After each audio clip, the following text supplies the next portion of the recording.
పితా పుత్ర పవిత్రాత్మ నామమున ఆమెన్. యేసుక్రీస్తునందు ప్రియమైన సహోదరి సహోదరులారా, ముందుగా మీ అందరికీ అపోస్తులుడైన పునీత థామస్ గారి పండుగ శుభాకాంక్షలు. ప్రియులారా, థామస్ గారి జీవితంలో మనకి 3 ముఖ్యమైన విషయాలు మనకు కనిపిస్తూ ఉంటాయి. మొట్టమొదటిగా ప్రియులారా, థామస్ గారిలో ఉన్న డౌటింగ్ నేచర్, సందేహపడే మనస్తత్వం. రెండవది, థామస్ గారిలో ఉన్న అచంచలమైన విశ్వాసం. మూడవది, థామస్ గారి యొక్క జీవిత సాక్ష్యం, విట్నెసింగ్ లైఫ్. హతసాక్షిగా క్రీస్తు కొరకు ప్రాణాలను అర్పించాడు. చూసారా ప్రియులారా, ఆయన విశ్వాస యాత్ర ఎలాగుందో.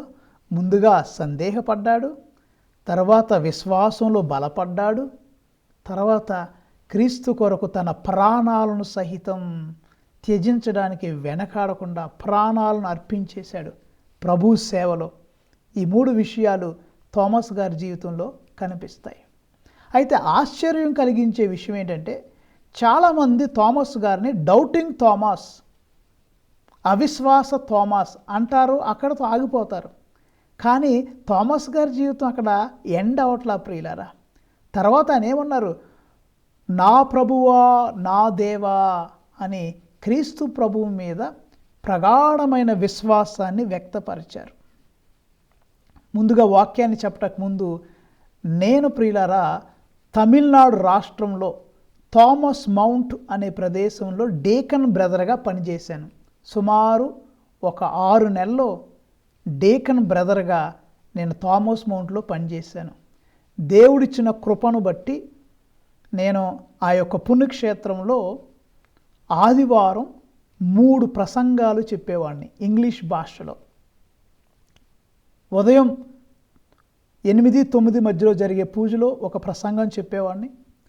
12 గంటలకి మరి కొండ మీద, సెయింట్ థామస్ మౌంట్, ఆ కొండ మీద యాత్రికుల కొరకు జరిపే ఇంగ్లీష్ పూజలో 2వ పూజలో ప్రసంగం చెప్పేవాడిని.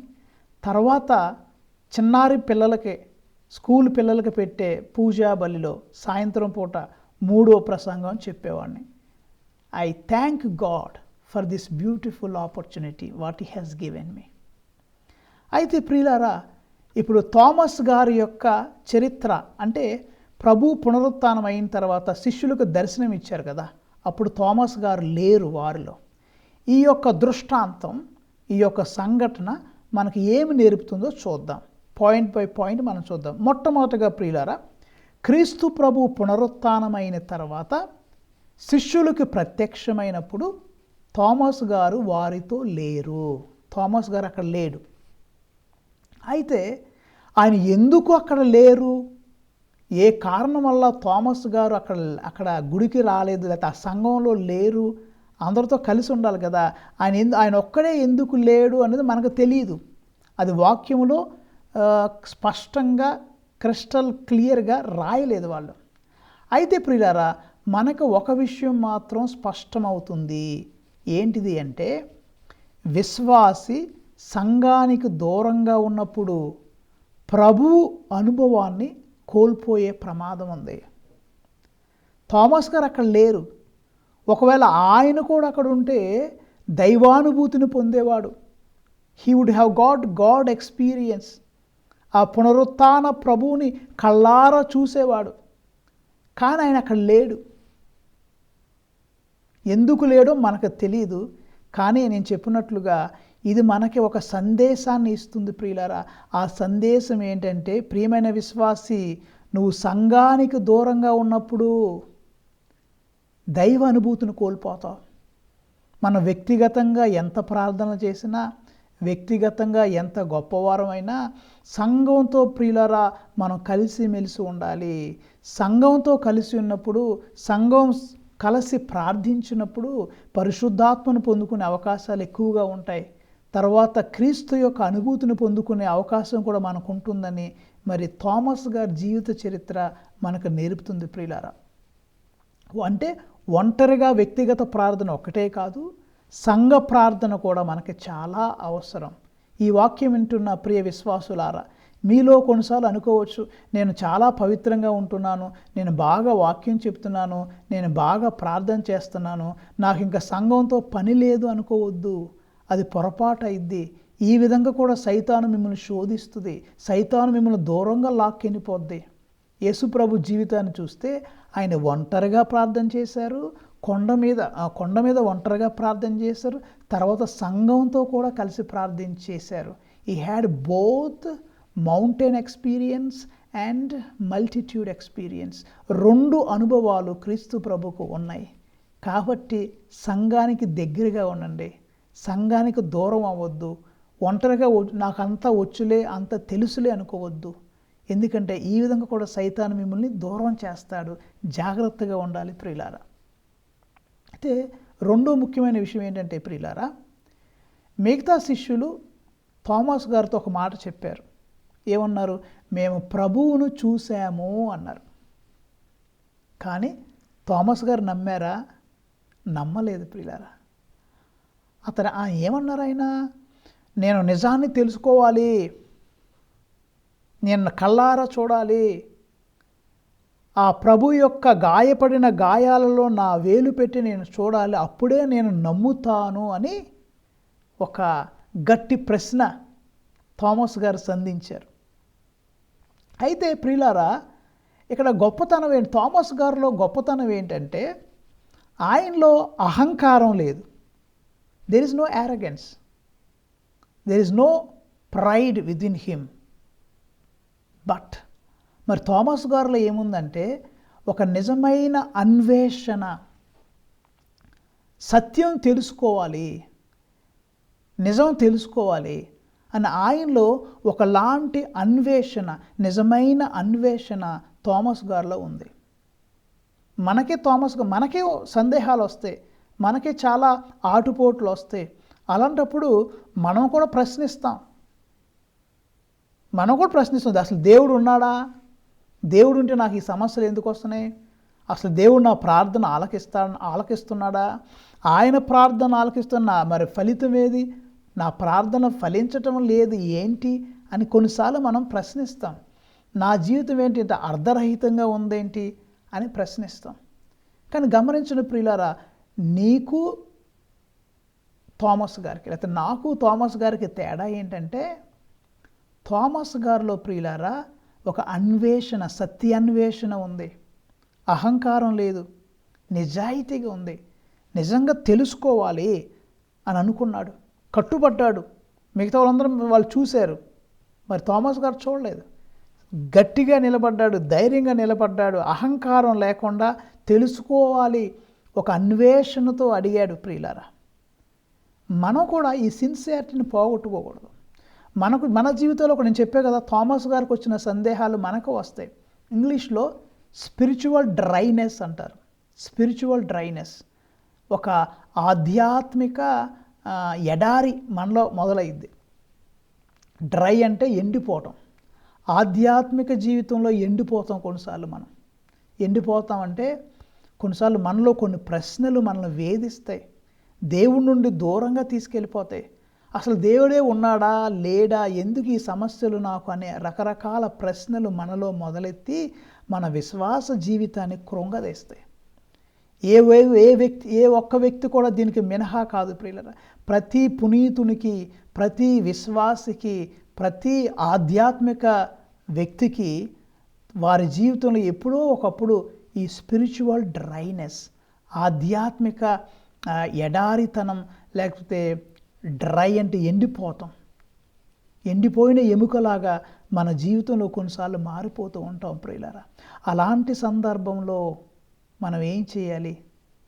దేవునికి దగ్గర అవ్వాలి ప్రియులారా. అలా నువ్వు ఆధ్యాత్మికంగా ఎండిపోతున్నప్పుడు, నీ జీవితం ఎండిపోయిన ఎముకగా మారిపోయే సమయంలో మనం థామస్ గారిలాగా మళ్ళా దేవుని దగ్గరికి రావాలి ప్రియులారా. మూడో విషయం మనం గుర్తుంచుకోవాల్సింది ఏంటంటే ప్రియులారా, సరే థామస్ గారు తన విశ్వాసాన్ని ప్రదర్శించలేకపోయాడు, అవిశ్వాసిగా ఉన్నాడు. He was like a doubting Thomas. Yes. అయితే ఇక్కడ గొప్పతనం, యేసయ్య గొప్పతనం ఏంటంటే యేసయ్య థామస్ గారిని తిరస్కరించలేదు. Praise the lord, hats off to Christ. He never ఆయన తిరస్కరించడు. He will never reject you. God will never reject you. The greatness of Jesus Christ is He will never neglect you. He will never reject you. యేసయ్య యొక్క గొప్పతనం ఏంటంటే ప్రియులారా, ఆయన నిన్ను ఎప్పుడూ తిరస్కరించడు, ఎప్పుడూ వదిలిపెట్టడు. నువ్వు ఎంత దూరంగా ఆయన నుండి వెళ్ళిపోయినా ఆయన ఇంకా నీకు దగ్గర అవుతూనే ఉంటాడు. ఇదొక ఏమంటారంటే the paradoxical relationship with Jesus. So the more you go away from Christ will come closer to you. Thomas గారి జీవితంలో అదే జరిగింది. ప్రభు మళ్ళా వచ్చారు, థామస్ కోసం ఎక్స్ట్రా వచ్చారు. వచ్చి ఆయన తిరస్కరించలేదు, ఆయన దూషించలేదు, లేకపోతే ఆ చెంప ఈ చెంప, useless fellow, stupid, idiot, rascal, 3 సంవత్సరాలు నువ్వు నాతో ఉండి తిరిగి తిని ఎంత చేసి చివరికి నన్ను నమ్మవా అని అనలా. థామస్ గారి మీద ప్రేమ చూపారు, జాలి చూపారు, మందలించలేదు, ప్రేమతో దగ్గరకు తీసుకొని వచ్చారు. తోమా నీ వేలిని ఇక్కడ పెట్టు, నా చేతులను చూడుము, అవిశ్వాసిగా కాక విశ్వాసివై ఉండు అని ప్రభు ప్రియులారా థామస్ గారితో ప్రేమగా మాట్లాడారు. ఇది యేసయ్య యొక్క గొప్పతనం ప్రియులారా, యేసయ్య యొక్క స్వభావం. This is the nature of Jesus. He does not belittle us. He does not reject us. He does not show disinterest on us. యేసు ప్రభు ఎప్పుడు మన బలహీనతలను చూచి మనలను దూరం చేయడు ప్రియులారా. యేసయ్యకి వేరే మనుషులకు తేడా ఇదే. అదే యేసయ్య స్థానంలో వేరే వ్యక్తులుంటే దూషించేవారు, అవమానించేవాళ్ళు, థామస్ గారిని మూర్ఖుడా తిట్టేవారు. యేసయ్య అలా కాదు. ఆయన మన బలహీనతలను చూచి మనల్ని దూరం చేసే వ్యక్తి కాదు ప్రియులారా.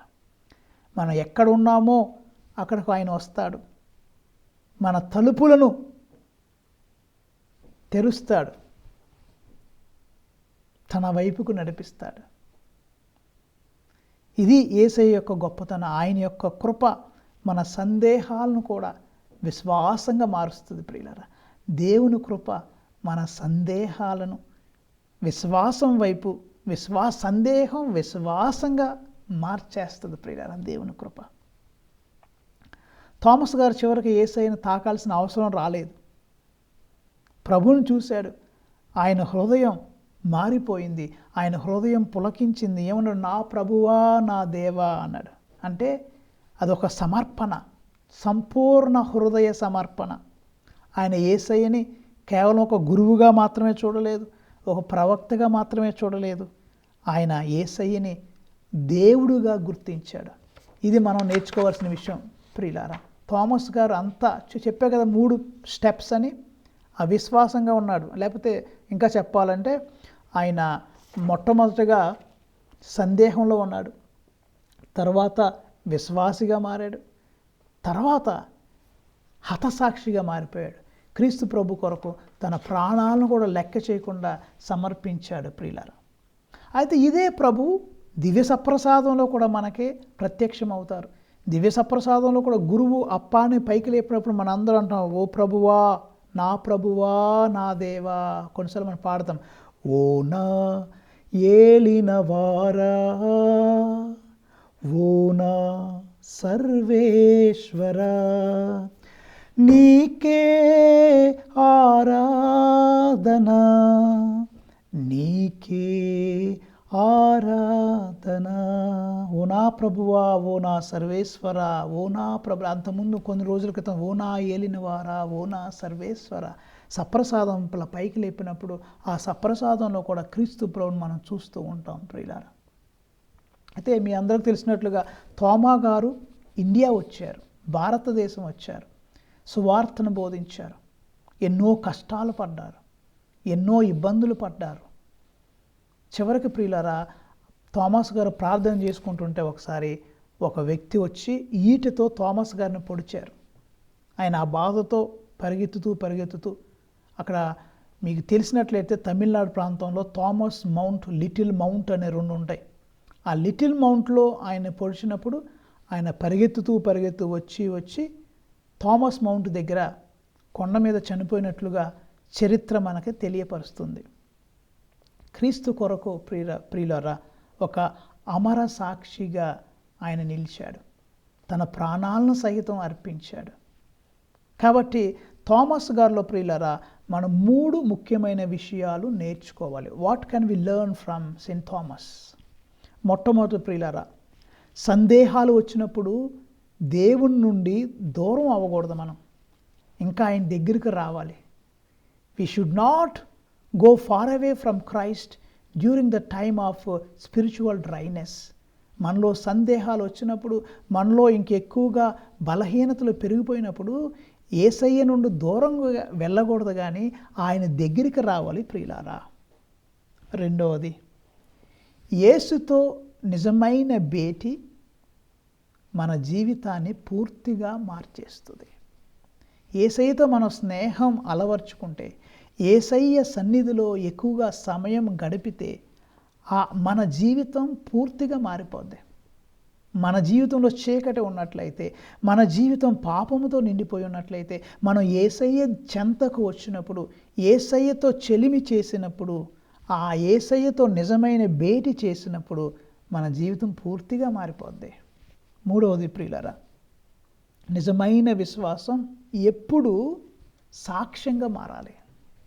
నాలో విశ్వాసం ఉంటే ఆ విశ్వాసం నాలో ఉండటం మాత్రమే కాదు, ఆ విశ్వాసం నన్ను ఎలా మార్చాలి? ఒక సాక్షిగా మార్చాలి. అది థామస్ గారిలో జరిగింది.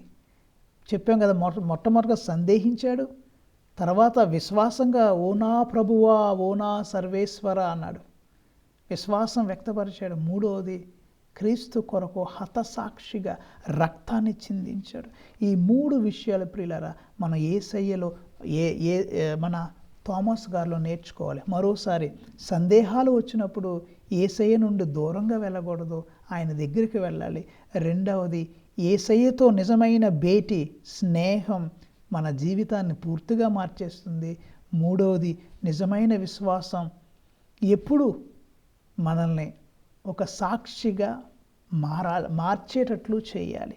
మన మాటల్లో, మన ప్రేమలో, మన క్షమలో, మన సేవలో క్రీస్తు కనిపించాలి ప్రియులారా.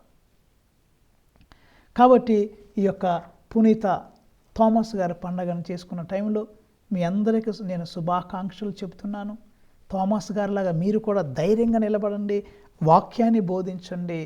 ఇదిగో గతః, నీ పాత జీవితం ఎట్లా ఉన్నా పక్కన పెట్టేశాయి. సందేహ జీవితం, డౌటింగ్ నేచర్ ఉంటే పక్కన పెట్టేశాయి. క్రీస్తు కొరకు నిలబడు, విశ్వాసంగా ఉండు, ఆయనకి సాక్షిభూతంగా, అంటే ఒక విట్నెసింగ్ లైఫ్, హతసాక్షిగా ఉండటానికి. సరే, అంత హతసాక్షిగా కాకపోయినా మంచి విశ్వాసిగా ఉండటానికి కావలసిన వరాలు మనం క్రీస్తు ప్రభువుని మరి థామస్ గారి మధ్యస్థ ప్రార్థన ద్వారా వేడుకొందాం. దేవుడు మిమ్ములను, మీ కుటుంబాలను దీవించి కాపాడునుగాక. ఆమెన్.